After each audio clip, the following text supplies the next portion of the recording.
Hello, and welcome back to Your Story is Your Portal. And today we are going to be exploring your unconscious stories. As you know from last week's episode, we are now in a new location. This location is still in Sayulita, but it's a new writer's retreat. It has 6 casitas, and so we're going to be able to host our writers in individual, very cute, sweet casitas, very Mexican style, and I'm really, really happy to be here. Now, one of the things that led us here was our unconscious stories.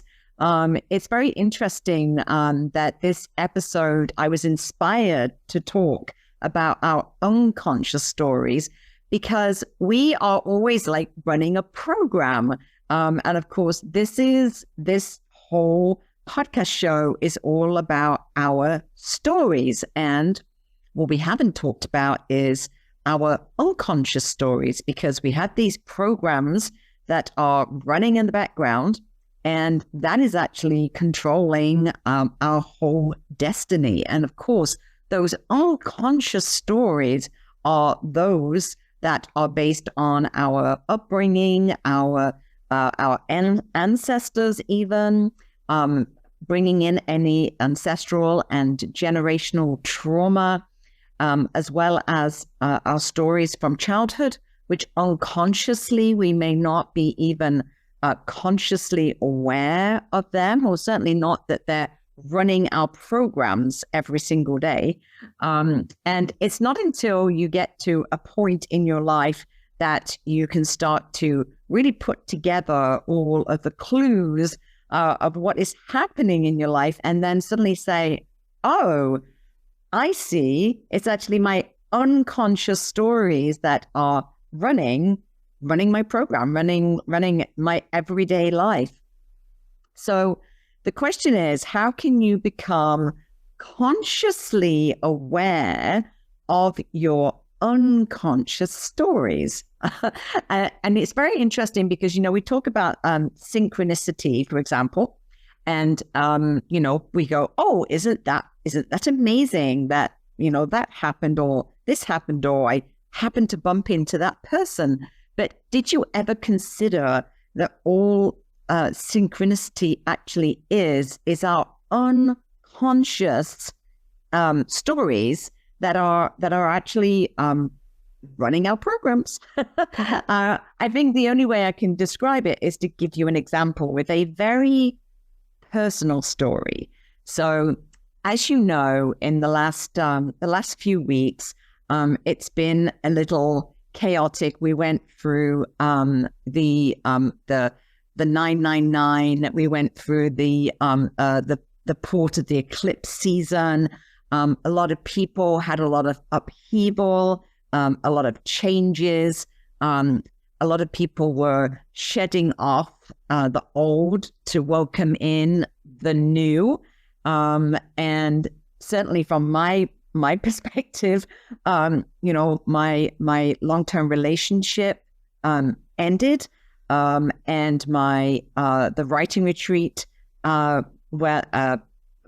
house that I was using for my writer's retreat was destroyed by the storm, which meant that my writing retreat had to be postponed like the day before it was due to start, and then I had to find a new poem. In the process of that, my computer got damaged, and so I had to buy a brand new PC. And so, talk about letting go of the old and embracing the new. I mean, I have most definitely been doing that over the last few weeks. But what I didn't know is that my unconscious stories and my unconscious programming. I keep talking about that like we're in the matrix, right? So we're in the matrix, and I think of it as we're all playing a part in the movie of the Matrix. And what we don't realize is that our, those unconscious behaviors, those unconscious stories, the ones that we're not really thinking about those stories as such. We're getting on with our life, and we have our goals, and we have our work, and, we have our everyday life. But what we don't realize is what's playing in the background. So I kept pushing through because, that's my nature. I'm very resilient. And so I'm pushing through all of these challenges. Even today, I spent probably 3 or 4 hours trying to get my new PC set up with Zoom and the camera and the speaker. And I had a beautiful background outside by the pool. And I just could not get the microphone to work. And so I ended up having to come back inside just as it's getting dark. And it's been literally quite a number of weeks of challenges all of the time. So, in the background, unconsciously, my whole system, my nervous system, everything is just like going, this is too much. This is just too much. You just keep going. And now you don't have any support system at all. So here I am, Jennifer went back to Canada.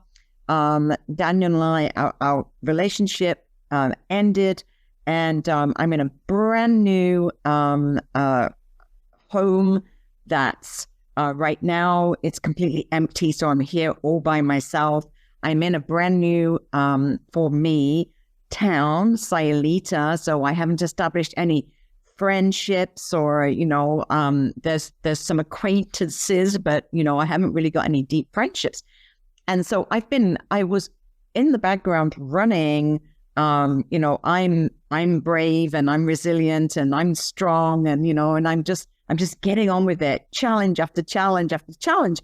And then I had one challenge that was just, I needed to go to Bucerius and I didn't have any transport and I was feeling really overwhelmed. And I was supposed to be picking up this money from Western Union that somebody was sending me.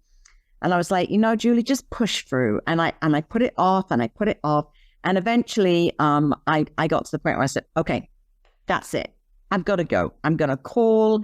I'm going to see if I can get an Uber or InDriver. I don't know that even exists in Sayulita. And I'm just going to go to Bucerius. I'm just going to get the job done. And then it's over and it's done. And then I can come back here. So timing wise, didn't have a plan. I wasn't like, I'm going to leave here at 3:00, for example. So off I go. And, and I'm feeling overwhelmed. I've got a lot on my plate and I'm feeling overwhelmed.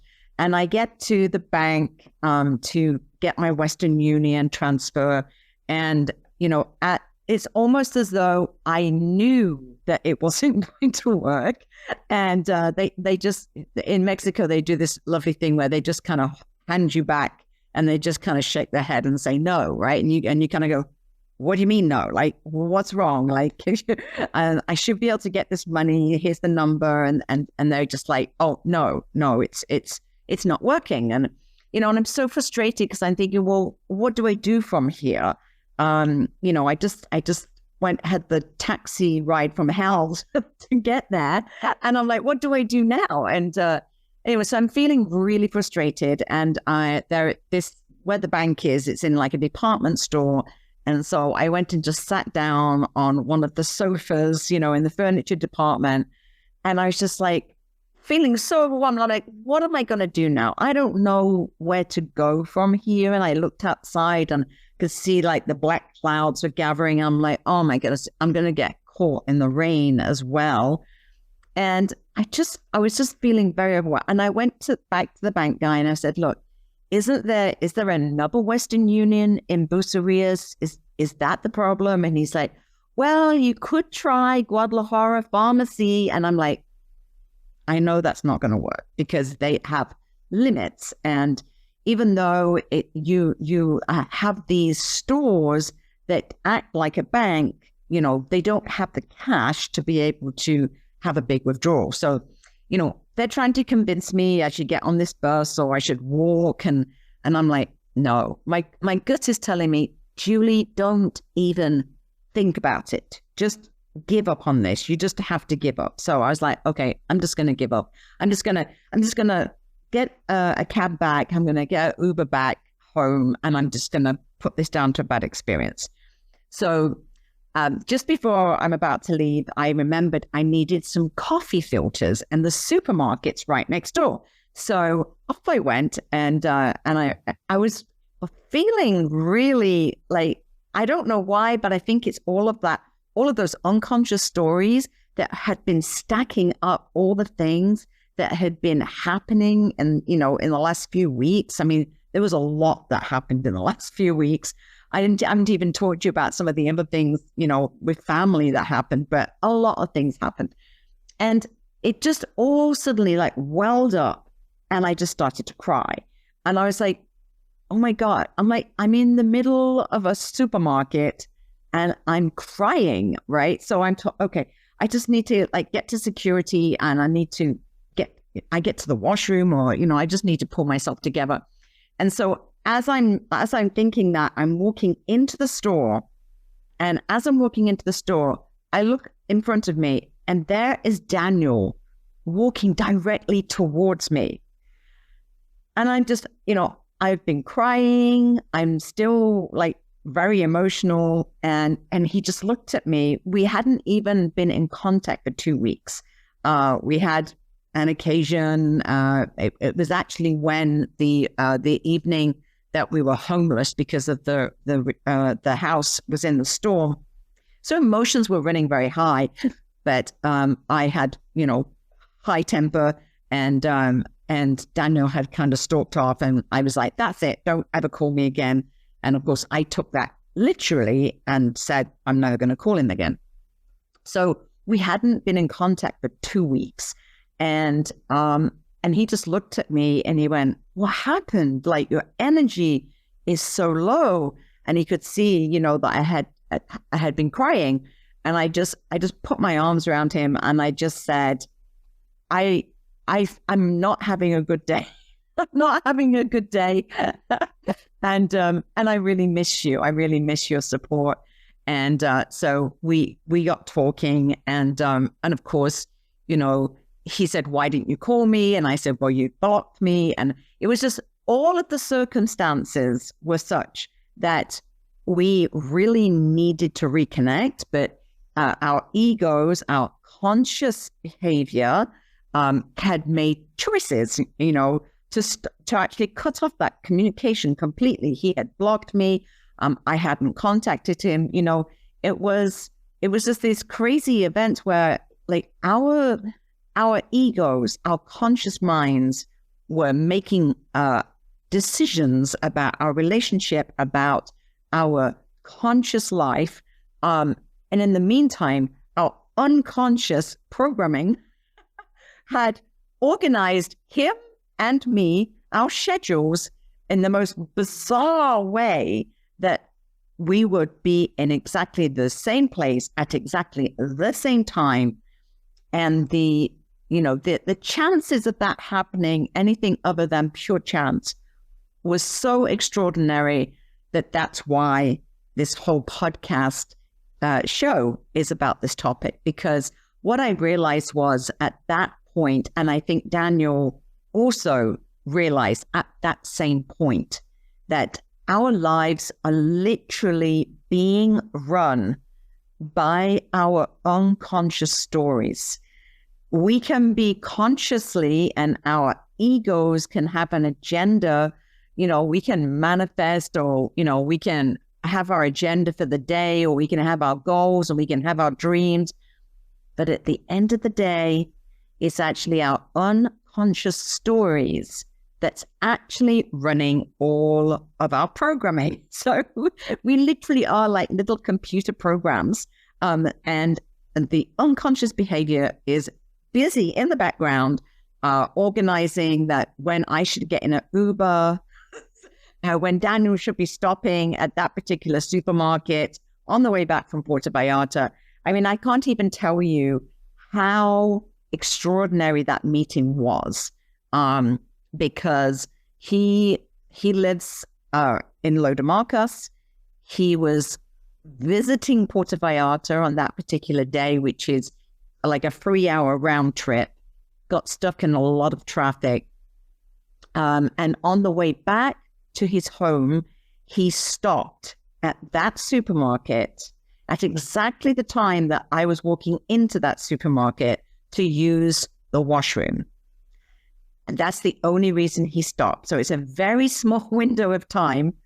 And for me, as I told you the story, it was very random that I happened to just leave at that particular time to go to Western Union to pick up some money. And it was only just before I was about to leave that I was realized, oh, I'm out of coffee filters. I might as well just pop into the supermarket. So, we talk about synchronicity, but that is beyond, way beyond synchronicity. That is, a chance encounter, whatever you call it. But I think for me, it's just played, that program has been playing ever since, because I realize that is how we are literally running our lives. And, I've talked in previous episodes about how our stories are all the clues to our soul purpose. All of the experiences that we have in our life ultimately will always point to why we're here. What is our purpose of being here? And what we don't realize is that all those stories are influencing what happens in our life every single day. And of course, we don't recognize that. We just unconsciously, we're thinking and we're living our life, but we're not even considering all of that unconscious behavior that's actually deciding our destiny. So what can we do about that? I mean, okay, now I had this awareness, to have an event like that happen in such an extraordinary way that it was like a big wake-up call where I just realized, wow, consciously, I had made that decision that our relationship was over, as had Daniel. Unconsciously, I had a whole different agenda, which still now, when I try and reconcile the conscious behavior and the unconscious behavior, it's still very difficult to reconcile that. But that's why I really wanted to discuss this in this podcast show, because unless we truly actually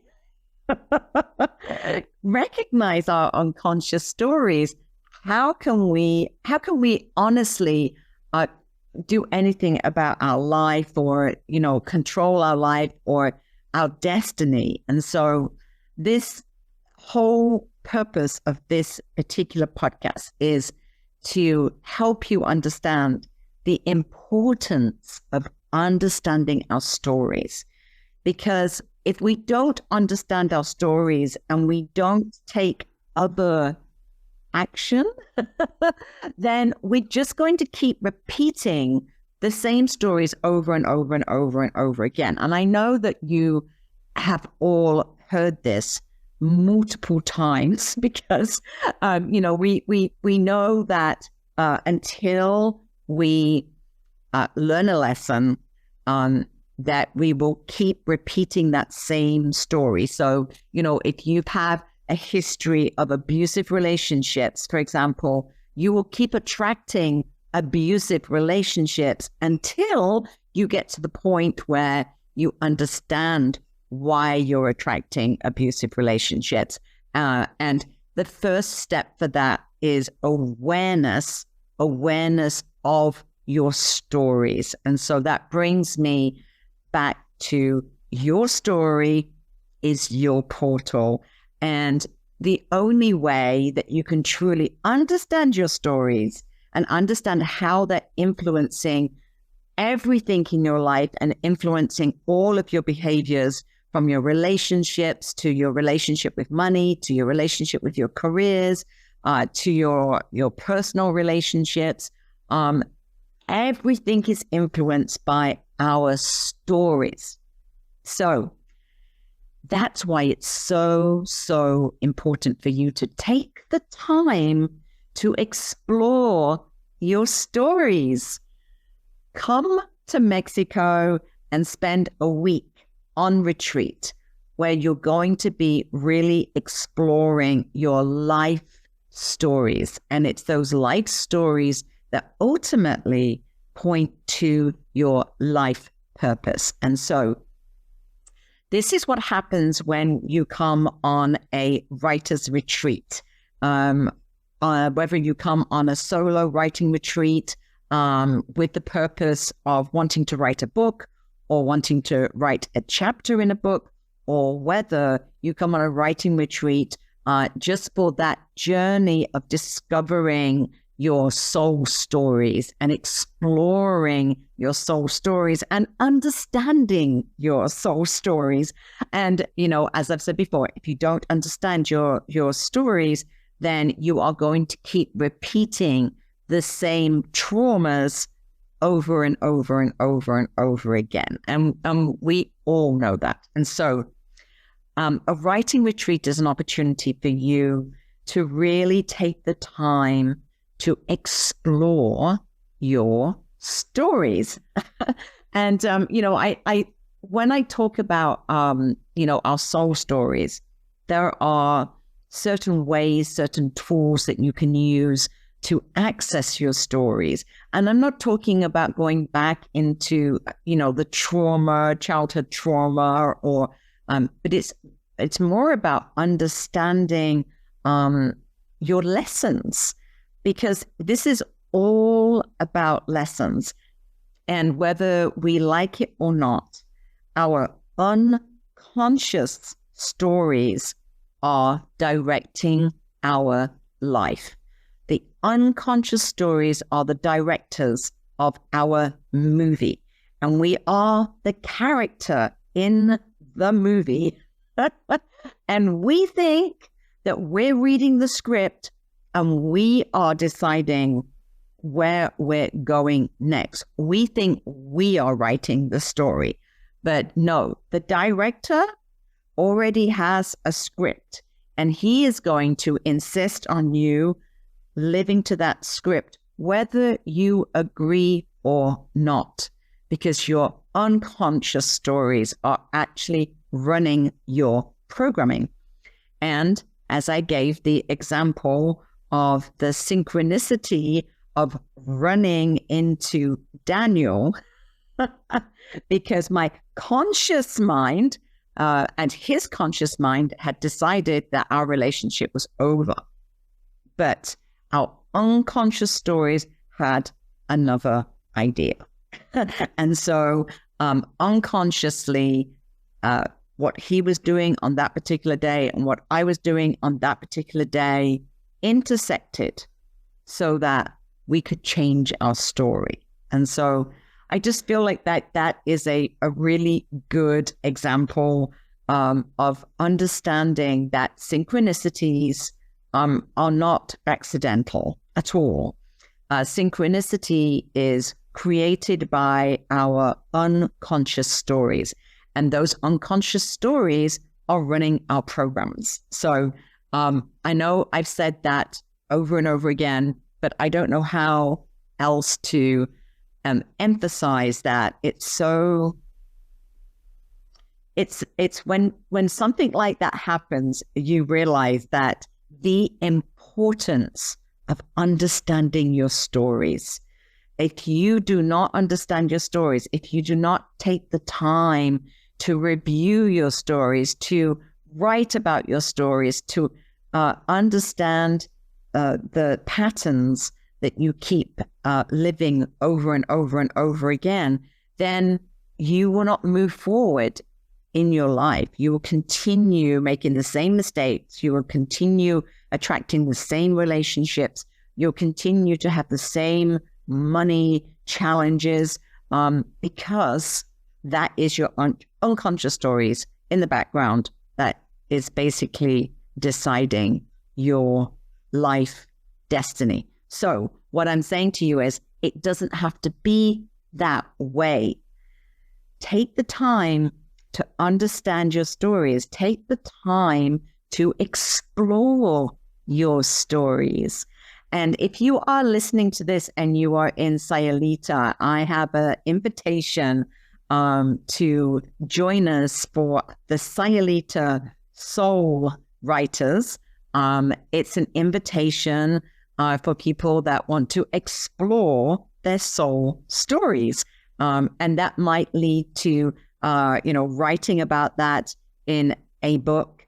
It might lead to writing about it in your own book, or it may simply just open a door for you to start exploring your soul stories with the purpose of being in charge of your own destiny and not letting your unconscious stories rule you. Well, they will anyway. It's just that if you are consciously aware of it, then maybe you can direct it more in the direction that you want to go, rather than the unconscious stories literally directing your life.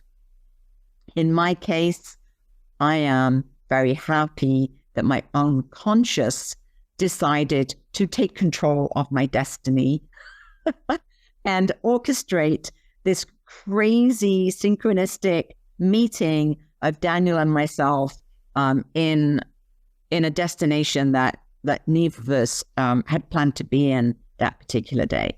And so it's very extraordinary when you get evidence in that type of way that our unconscious stories play a huge part in everything that happens in our life. And I mean everything that happens, even to the point where I even said to Jennifer at the time, how powerful really am I?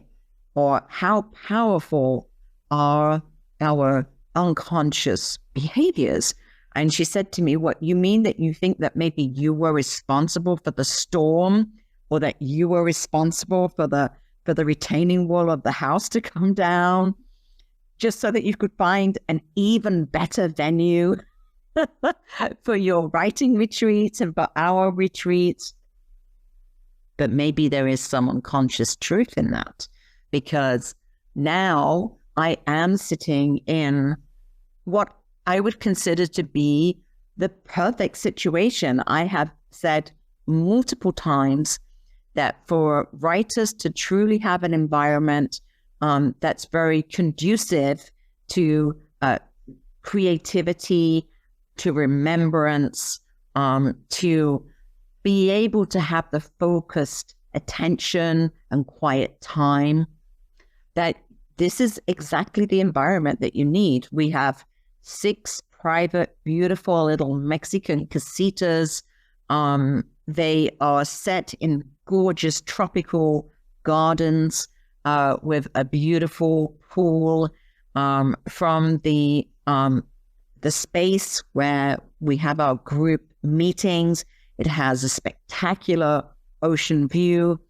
We're right on the edge of the jungle, so we're going to be able to take you on beautiful treks through the jungle to a very secluded, beautiful, wild beach that can only be accessed by a walk through the jungle. We are in a unique town. Sayulita is very vibrant.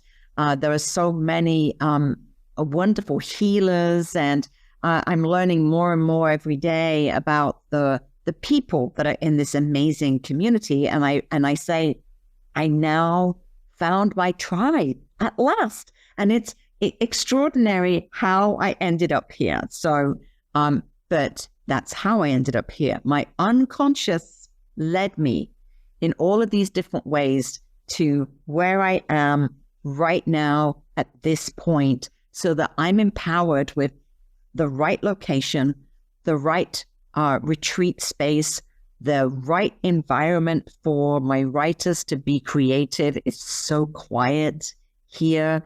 It's so peaceful.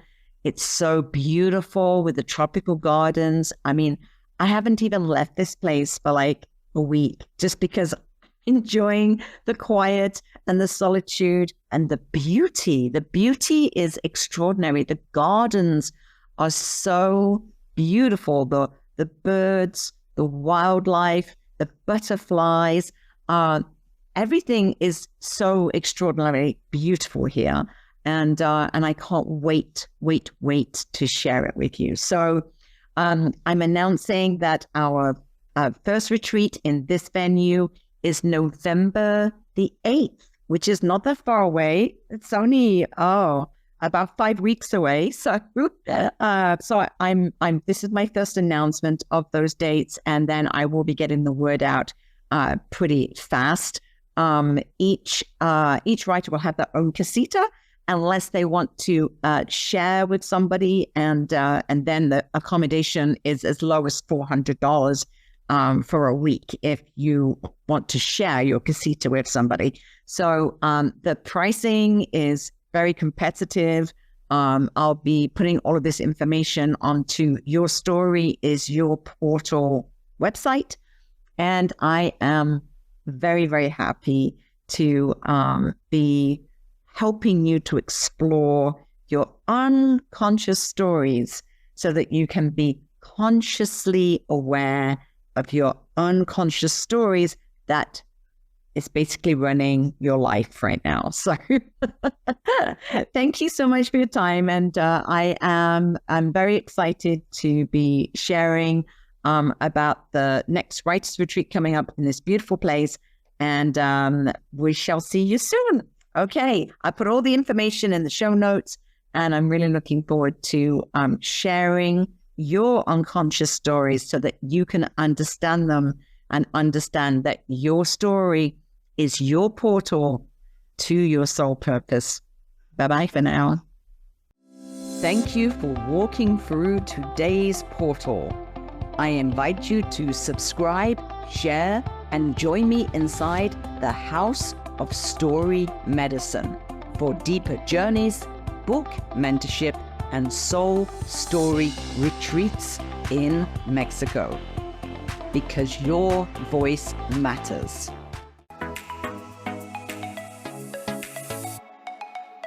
I'm Michelle Abraham, founder of the High Vibe Podcast Network, and we're honored to have Julianne's show, Your Story is Your Portal, as part of our network family. For more inspiring shows like this one, visit highvibepodcastnetwork.com. And don't forget to grab your free gifts from our hosts in the gift vault. Stay high vibe and keep sharing your life.